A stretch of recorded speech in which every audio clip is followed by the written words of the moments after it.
केसरी अपने नवजात हनुमान को गोद में लिए बैठी है, जो मंद प्रकाश में शुद्ध पितृत्व आनंद का एक चित्र है। उनके चेहरे से असीम प्रेम और गहरी गर्मजोशी झलकती है, जो उस साधारण कमरे को रोशन कर देती है। शिशु हनुमान की आंखें अलौकिक चमक से दमक रही हैं, जो उनके भीतर एक दिव्य शक्ति का संकेत दे रही हैं। एक सूक्ष्म, अनदेखी उपस्थिति हवा में भर जाती है, एक आध्यात्मिक ऊर्जा जो स्पष्ट और गहन दोनों है। यह अनदेखी शक्ति वायुदेव हनुमान के जन्म के पवित्र महत्व को रेखांकित करती है। यह दृश्य विस्मय और नियति की भावना से ओत-प्रोत है, क्योंकि दिव्य शिशु अपनी पिता की बाहों में विश्राम कर रहा है। एक नटखट बच्चा, युवा हनुमान, एक अनदेखी शक्ति द्वारा प्रेरित होकर आकाश में ऊंची छलांग लगाता है। उसकी आंखें मासूम भूख से चौड़ी, दूर चमकते सूरज पर टिकी हुई हैं। उसे एक विशाल, रसीला फल समझ रही हैं।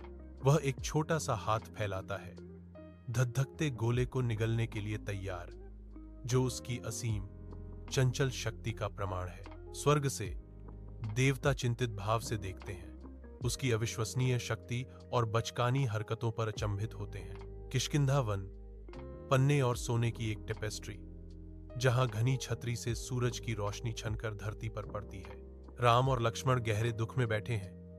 उनकी मुद्राएं एक अनकहे दुख से भरी हुई हैं, जो हवा में भारीपन लिए हुए है। अचानक एक विनम्र बंदर, हनुमान, उनके सामने प्रकट होता है। उसकी उपस्थिति आसपास की उदासी के बिल्कुल विपरीत है। हनुमान की आंखें हालांकि प्रच्छन्न हैं, जब वे राम को देखते हैं तो गहरी श्रद्धा और एक अतृप्त जिज्ञासा प्रकट करती हैं। हनुमान पर गहन पहचान का एक क्षण आता है, क्योंकि उन्हें अपने प्रभु राम की दिव्य उपस्थिति का एहसास होता है। यह क्षण हनुमान के भीतर अटूट भक्ति की लौ प्रज्वलित करता है, उन्हें हमेशा के लिए राम से जोड़ता है। लंका के भव्य शाही दरबार में हनुमान को क्रूर हाथों से उनकी पूंछ में आग लगाकर क्रूर अपमान सहना पड़ता है। हनुमान की जलती हुई पूंछ एक विशाल आकार में फूल जाती है, जो प्रतिशोध का एक उग्र हथियार है, जिससे एक आदिम गर्जना निकलती है। लपटें उठती हैं और लंका को निगल जाती हैं। रात के आकाश को एक भयानक, विनाशकारी चमक से रंग देती हैं। अपने ऊंचे महल से रावण देखता है, स्तब्ध और भयभीत, जैसे उसका राज्य राख में जल रहा है। फीकी चांदनी के नीचे युद्ध क्षेत्र शांत पड़ा था, जो लक्ष्मण के अचेत शरीर के बिल्कुल विपरीत था। ऊपर हनुमान बर्फीली हिमालयी हवा में उड़ रहे हैं। उनके शक्तिशाली चेहरे पर एक हताश खोज अंकित है। वह बर्फ से ढकी चोटियों के बीच उतरता है, संजीवनी बूटी की तलाश में फ्रेंटिकली खोजता है, लेकिन वह उसे पहचान नहीं पाता है। अत्यंत शक्ति के साथ हनुमान पूरे पर्वत को, जो चट्टान और बर्फ का एक विशाल द्रव्यमान है, उखाड़ देते हैं और उसे रात के आकाश में उठा लेते हैं। वह वापस उड़ता है, पर्वत को मजबूती से पकड़े हुए, लक्ष्मण के फैडिंग जीवन को बचाने की आशा की किरण। श्री राम के भव्य दरबार में एक स्पष्ट तनाव ने दरबारियों और संतों को शांत कर दिया है। उनके संदेह हवा में भारी लटके हुए हैं।